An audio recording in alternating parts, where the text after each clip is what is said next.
Okay, so you want to be like super informed, right? Mm-hmm. But who actually has the time to like read all those travel blogs and like go through all the guidebooks? Yeah, no kidding. It's like information overload out there, right? Totally. So that's where like this show comes in. Exactly. Welcome to the deep dive, where we kind of do the heavy lifting for you. We like get to the good stuff right away. Yes. And today we are all about Europe. Yeah. Specifically Italy, Germany, and Poland. Yeah, think of it as like a little cultural cheat sheet before you actually go. Yeah. So you know what to expect and you don't totally make a fool of yourself. Right, exactly. Tips on like what to wear. And what not to wear, which is equally important, I think. Yes, especially in Europe. Definitely. And also about like, you know, those cultural things that might kind of catch you off guard. Yeah, those little cultural shocks, right? Yeah, like in Germany and Italy, there are some things that you just wouldn't expect. Right, like what? Well, we'll get into that, but Sure. but just know that like there are things that could really surprise you. Okay. And then we've also got some like general don'ts for Germany and Poland. Oh, like things you should absolutely avoid doing. Exactly, like big no-nos. Okay, so it's about going beyond like the touristy stuff. Yeah, like the Eiffel Tower and all that. Right. Yeah. And like actually getting into like the real nitty-gritty of each culture. Yes, so you know how to behave and not be like that annoying tourist. Okay, so in this deep dive, what we're trying to do is pull out like the most essential advice. Yeah, the stuff that's really going to make a difference to your trip. Right, and also those like unexpected tips that maybe you wouldn't find in a typical guidebook. Right, like those insider secrets that only locals know. Exactly. So let's kick things off with Italy. All right, Italy. So Italy, beautiful country, amazing food, lots of history, but also cobblestones. Oh yeah, the cobblestones are like a whole thing. Right, so one of the first things this traveler mentioned was about shoes. Oh yeah. Like footwear, specifically no high heels. No high heels, really? Yeah. Apparently it's like a recipe for disaster. I can imagine trying to walk on those uneven streets in heels. Right, it's just not practical. So comfy shoes are key? Definitely. Like sneakers or flats. Yeah, something you can actually walk in. Okay, so now let's talk about some of those cultural things that might surprise you about Italy. Okay, I'm ready for this. The first one is about food. Oh, food in Italy. Now we're talking. Right, so specifically spaghetti and meatballs. Ah, the classic Italian dish. Well, not really. What? Yeah, apparently that's more of an American thing. So you're telling me that spaghetti and meatballs isn't actually Italian? Not in that specific combination. Huh. Mind blown. Yeah, I know, right? Hey, It's like one of those things you just assume is authentic. totally. Yeah. So what kind of pasta do they actually eat in Italy? Oh, all kinds. I mean, they have so much more than just spaghetti and meatballs. Okay, so like what? Give me some examples. Well, they have like regional specialties. Yeah. You know, every region has its own unique dishes. Oh, that's cool. Yeah, and then there's like all sorts of different sauces and pasta shapes. Okay, so it's like a whole pasta universe. Exactly. And don't even get me started on the meats and cheeses. Oh yeah, Italian cheese is like the best. Right. It's just like a whole culinary adventure waiting to happen. Right. I'm adding pasta tasting to my itinerary. Okay, so another thing about Italy is the communication style. What about it? Well, apparently Italians are known for being quite loud, Oh, really? Like how loud are we talking? especially in the South. Yeah. People tend to speak very loudly and expressively. I wonder if it's because they're so passionate. Yeah, maybe. It's not like they're angry or anything. Okay, good to know. It's just like their way of communicating, you know? So I shouldn't take it personally if someone's yelling at me? No, not at all. Oh. It's more like they're just really engaged in the conversation. Oh, okay. So it's like a sign of enthusiasm. Exactly.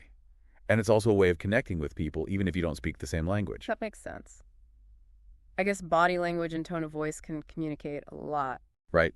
So instead of feeling intimidated by it, you can kind of embrace the energy. I'll try to channel my inner Italian and get loud. Okay, so another cultural difference is the concept of time in Italy.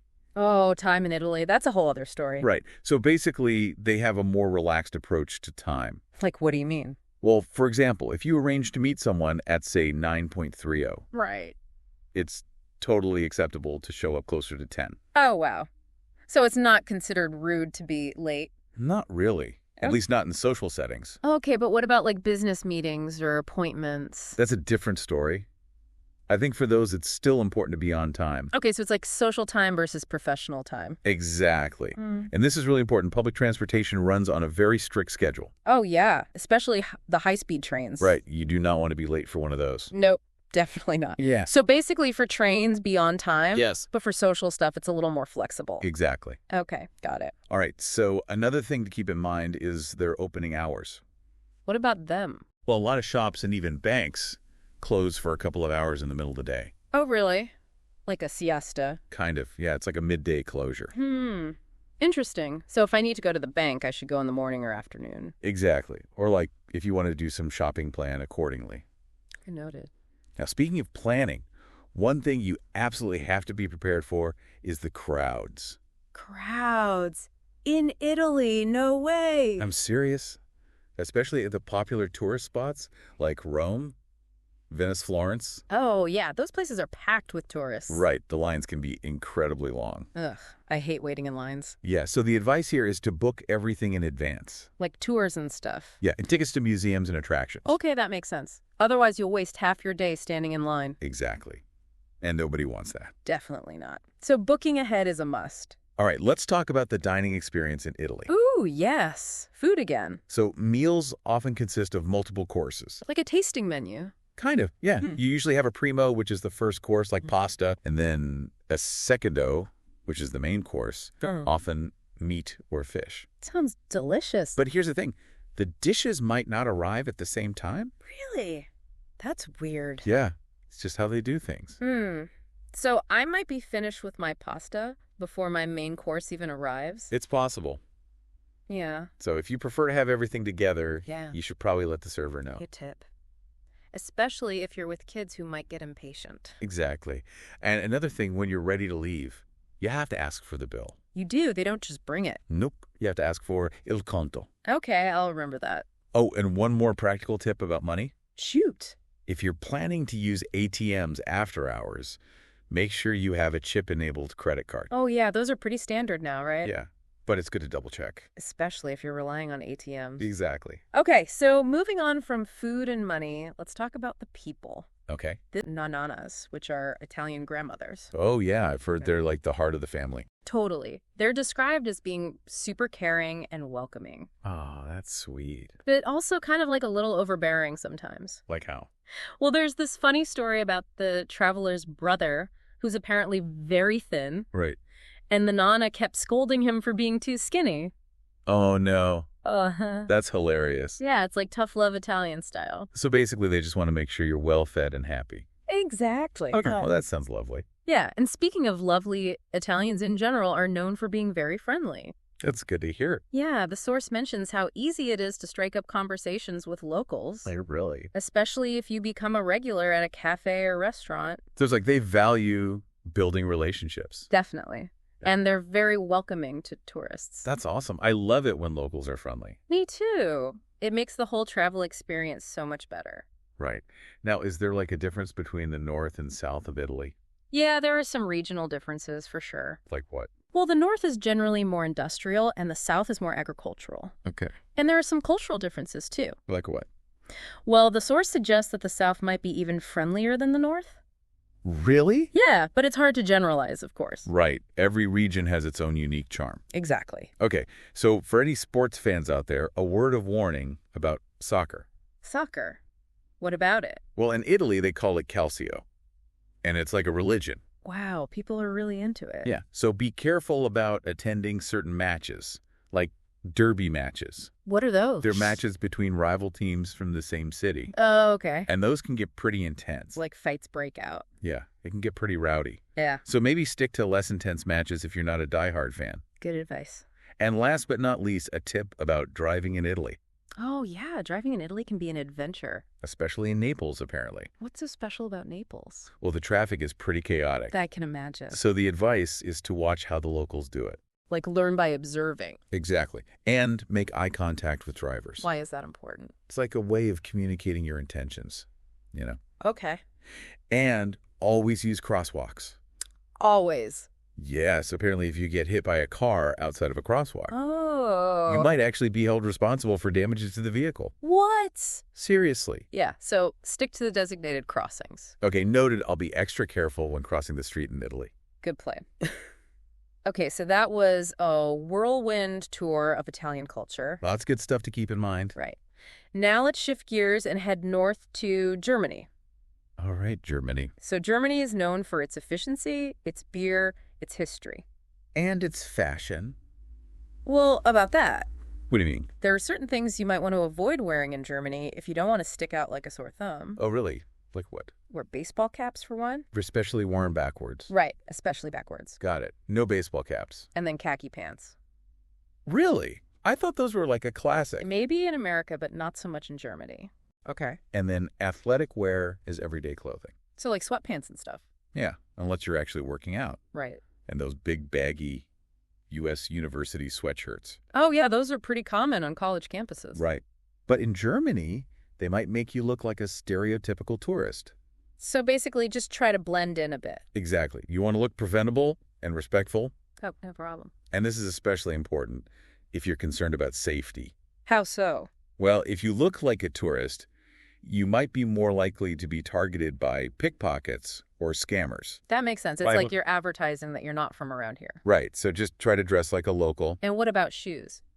Well, American sports shoes, especially with white socks. Oh, yeah, that's a classic American look. Right. But it's not so common in Germany. So what kind of shoes should I wear? Something more European style, like city street shoes. Okay, so like sneakers, but not super athletic looking ones. Exactly. And what about heels? Similar to Italy, heels might not be the best choice for walking on those cobblestone streets. Right. Comfort and practicality over fashion. Exactly. Okay, got it. Yeah. So what about those cultural shocks you mentioned? Oh, Germany has a few of those. Like what? Well, first one is public toilets.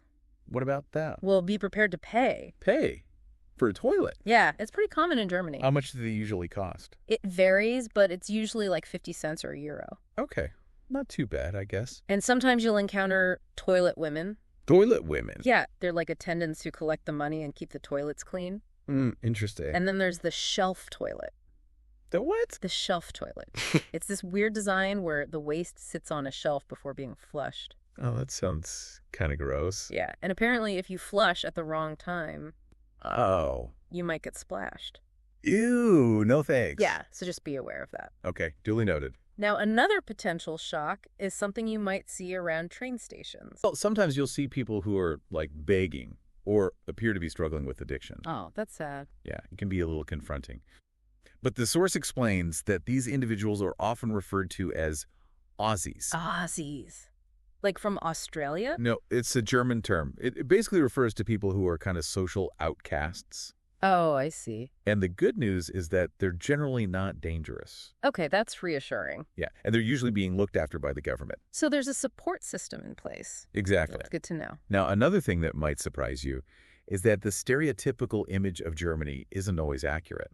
What do you mean? Well, you know how people think of Germany as all half-timbered houses and lederhosen and beer gardens? Yeah, that's the classic image. Right, but modern Germany is a lot more diverse than that. So it's not all like Oktoberfest all the time. Definitely not. Those traditional elements do exist, but they're more concentrated in certain regions like Bavaria. Okay, that makes sense. And the reason why Americans tend to focus on those Bavarian stereotypes Why is that? is because after World War II, the U.S. military occupied and administered that part of Germany. Oh, interesting. So that's how that image became so ingrained in American culture? Exactly. So basically, don't expect Germany to be like a giant theme park. Right. It's a modern, multicultural country with a lot more to offer than just the cliches. Okay, noted. Now, a really important don't in Germany is making Nazi jokes. Oh, yeah, that's a big no-no. Seriously, Germans are very sensitive about this part of their history. And rightfully so. Right. This is not something you joke about. And it's also illegal to display Nazi symbols and material. Exactly. So just avoid that topic altogether. Okay, will do. Now let's talk about service in Germany. What about it? Well, it can be a little different from what you're used to. How so? Well, it's often described as being professional and efficient, Okay, that sounds good. but it can also come across as a bit unfriendly. Really? Why? Well, there's this expectation that customers will be direct and ask specific questions. I can see how that could be perceived as unfriendly. Right? Like there's this anecdote about someone asking for an English menu. And the server just handed it to them without offering any further assistance. Oh, wow. So it's like they expect you to know what you want. Exactly. Okay. And they don't really do small talk. Interesting. So it's a more formal style of service. Definitely. And the source uses this analogy of two circles to describe German friendships. Two circles. Yeah, like there's an inner circle and an outer circle. Okay. And it takes a while to get into the inner circle. So like it's harder to become close friends with Germans? Kind of. Yeah. Yeah. But once you're in the inner circle, those friendships are very strong and lasting. Oh, that's nice. So it's like quality over quantity. Exactly. Yeah. And another thing to be aware of is that servers might not check back on you very often. Oh, really? Yeah. So be ready to order your food and drinks when they first come to your table. Okay, good to know. Now, despite all that, Germans are generally very good people. It's good to hear. Yeah. They're helpful and honest, and they value loyalty. So maybe it just takes a while to get to know them. Yeah. Exactly. Okay, I can work with that. Now let's move on to something a little lighter. Okay, what's that? Hotel beds. Hotel beds. What about them? Well, in Germany, it's pretty common to find 2 single beds pushed together. Instead of a double bed? Exactly. And this can be a bit of a problem for couples. How so? Well, there's usually a noticeable crack down the middle. Oh, that doesn't sound very comfortable. Yeah, and it can lead to some awkward situations. I can imagine. So just be aware of that when you're booking a hotel room. Okay, thanks for the heads up. Now let's talk about money. Okay, Germany is a very technologically advanced country, right. but they still love cash. Really? I thought everyone used credit cards these days. Well, credit cards are becoming more widely accepted, Okay. but cash is still king. Interesting. So I should bring some euros with me. Definitely. You'll need coins for things like public toilets. Right. And if you do use a credit card, you'll almost certainly need your peon. Okay, got it. Yeah. And how much cash should I bring? Well, the source mentions that people still make large purchases with cash. Like, how large are we talking? Like thousands of euros. Wow. Okay, so maybe I should bring more than I thought. Probably a good idea. Okay, noted. Now let's talk about food.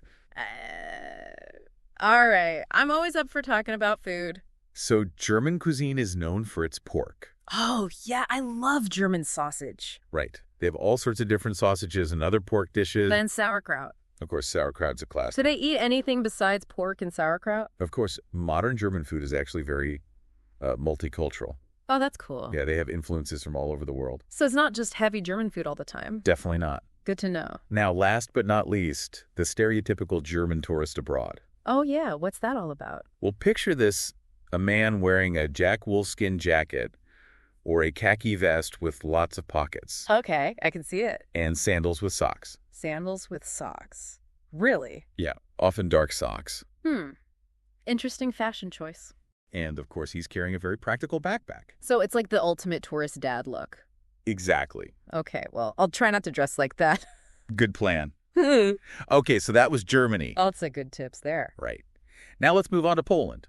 All right, Poland. So Poland is a country with a rich history and culture. And some very specific do's and don'ts. Exactly. So let's start with the most important. Don't. Okay, hit me with it. Never refer to Polish people as Eastern European. Oh, really? Why not? Well, they consider themselves to be Central European. Oh, I see. So it's a matter of geography and identity. Exactly. Okay, I'll make sure to remember that. Now, in terms of social interactions, you might notice that Polish people tend to have a neutral facial expression in public. Really? Like they don't smile a lot? Not necessarily. Yeah. It's more like they have a kind of reserved demeanor. Interesting. So it's not that they're unfriendly. Right. It's just their cultural norm. Like, I'll try not to take it personally. Good plan. Yeah. Now, another thing that's very important in Poland is Catholicism. Oh, yeah. I've heard that Poland is a very Catholic country. It is. The source mentions this anecdote about a group of punk rockers. Punk rockers. Yeah, and they were walking past a church. Okay. And they all made the sign of the cross. Wow. So even the punk rockers are religious? It just shows how deeply ingrained Catholicism is in Polish culture. That's pretty amazing. Yeah, and the churches in Poland are really beautiful. Ah. To understand Poland today, it's important to know a little bit about its history. Okay, what should I know? Well, during World War II, Poland suffered immense destruction. Oh, yeah. I know the Nazis invaded Poland. Right, and the country was devastated. Like Warsaw, for example, was almost completely destroyed. Wow. That's heartbreaking. It is. But the Polish people were incredibly resilient, and they rebuilt their cities. That's inspiring. Yeah. And as a result, you'll see a lot of communist-era architecture in Poland. Oh, because that was the style after the war. Exactly. Okay, that makes sense. Now let's talk about the Polish language. Oh, I've heard it's really hard. It is. The source describes it as being completely incomprehensible to non-speakers. Like, how hard are we talking? Right, it has all these consonant clusters and diacritics. Diacritics, what are those? Those are like little marks above or below letters that change the pronunciation. Oh, okay, so it's like a whole other alphabet. Pretty much. X. But don't worry. English menus are becoming more common in tourist areas. Okay, that's a relief. But it's still a good idea to learn at least a few basic Polish phrases, Like what? like hello, thank you, please, Right. things like that. Okay, I can try that. It'll go a long way in showing respect. Right. Okay, now let's talk about food. All right, I'm getting hungry. So Polish cuisine is known for being hearty and filling. Like what kind of food are we talking about? Well, they use a lot of potatoes and cabbage. Oh, okay. So it's like comfort food. Kinda, Yeah. yeah. And pierogies are a very popular dish. Pierogi. What are those? They're like dumplings filled with various things like meat, cheese, or potatoes. That sounds good. Yeah, they're delicious. And they also love tea in Poland. Oh, I'm a big tea drinker. Perfect. You'll feel right at home. All right, so what else is there to know about Poland? Well, outside of the major tourist hubs, like Krakow, Right. you'll encounter fewer tourists. Really? So it's like Yeah. off the beaten path. Kind of. Yeah. And this also means that Poland is a very affordable travel destination, Oh, that's a bonus. right? You can get great deals on accommodation, food, drinks, activities. So it's like a budget-friendly travel option. Exactly. And- And Poland has a lot of natural beauty. Oh, yeah, I've heard that. They have the Baltic coastline, the Masurian Lake District, the Tatra Mountains. So there's something for everyone. Exactly. And if you're into skiing, Zakopane is a popular destination. Okay, I'll have to check that out. And the town squares in Polish cities are really impressive. Oh, really? Yeah, like Krakow has the largest medieval square in Europe, Wow. and Warsaw's Old Town is beautifully rebuilt. So it's like a mix of history and modern architecture. Exactly. And there are other great town squares in cities like Gdansk and Lublin. Okay, so I should definitely make time to explore those. Definitely. Now, what about service in Poland? Well, it can be a little hit or miss. Like, what do you mean? Well, it's not always as consistently attentive and friendly as in other Western European countries. Oh, so I might have to be a little more patient. Exactly. Yeah. But it's getting better. Okay, that's good to know. Now, here's a list of specific don'ts for Poland. Oh, right, I'm ready. Don't shake hands or say goodbye over a threshold, Over a threshold. What does that mean? like a doorway. Oh, okay. So don't shake hands while standing in a doorway. Right. Got it. Don't wear shoes inside someone's home. Oh, yeah, I've heard that's a thing in some cultures. Right. Always take your shoes off. Oh, yeah. Don't underestimate the value of learning basic Polish phrases. Even if it's just a few words. Exactly. Okay. Don't drink alcohol in public. Really? You can't drink outside? Not really. You can get fined or even arrested. Wow. Okay, I'll stick to drinking in bars and restaurants. Good idea. Anything else? Always carry some form of ID. Like my passport. Yeah, or a driver's license. And it's a good idea to have a photocopy of your passport, too. Okay. Will do. Don't pay with large bills. Like 50 or 100 zloty? Right. Change can be a problem. So stick to smaller bills. Exactly. Okay. Don't forget to tip. How much should I tip? Around 10 to 15% is standard. Okay, got it. Don't say thank you immediately after paying with cash if you're expecting change back. Why not? It can be seen as a sign that you're not expecting any change. Oh, I see. So just wait until you receive the change. Exactly. It Okay. could be punctual for appointments. So no Polish time. Right. Time is important in Poland. Got it. And for first-time visitors, don't just focus on the natural beauty. What do you mean? Make sure you also spend time exploring the major cities. Okay, so don't skip the urban areas. Exactly. Yeah, I'll See keep it? that in mind. Awesome. Okay. So that was a lot of information about Poland.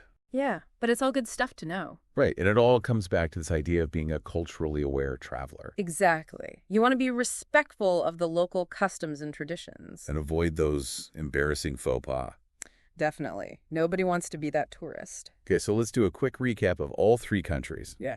Fire away. So for Italy, we talked about comfortable shoes for those cobblestones, Check. the myth of spaghetti and meatballs, Fantastic. the loud and expressive communication style, Got it. the relaxed approach to time, but not for trains, Right. midday closures for shops and banks, Remember that. the importance of booking ahead for popular attractions, Lovely. the multi-course dining experience, Okay. and remembering to ask for the bill, Good tips. the need for a chip-enabled credit card, Essential. the caring but sometimes overbearing Italian grandmothers, Love them. the general friendliness of the people, So welcoming. the regional differences between the North and South, Diverse country. the passion for soccer, It's a relief. and the importance of being extra careful when driving, especially in Naples. Watch out for those scooters. Okay, now for Germany, Hit me. we talked about avoiding certain casual American clothing like baseball caps, khaki pants, athletic wear, and big baggy U.S. university sweatshirts. Right. The unique world of German public toilets with their fees, attendants, and shelf designs. Still can't believe those exist. The social dynamics around train stations and the presence of Aussies. Important to know. The contrast between modern Germany and those traditional stereotypes. Don't expect it to be all Oktoberfest. The absolute prohibition of Nazi jokes. Seriously, don't even think about it. The more formal style of service and the two circles analogy for friendships. Quality over quantity. The split hotel beds. Not ideal for couples. The preference for cash. Bring those euros. The prevalence of pork in the cuisine. Sausage fest. And the image of the stereotypical German tourist abroad. Sandals with socks. All right. And finally, Poland. Bring it on. The crucial distinction of being Central European, not Eastern European. Got it. The more neutral public facial expression. Don't be offended. The significant role of Catholicism. Churches everywhere. The impact of World War II and the presence of communists.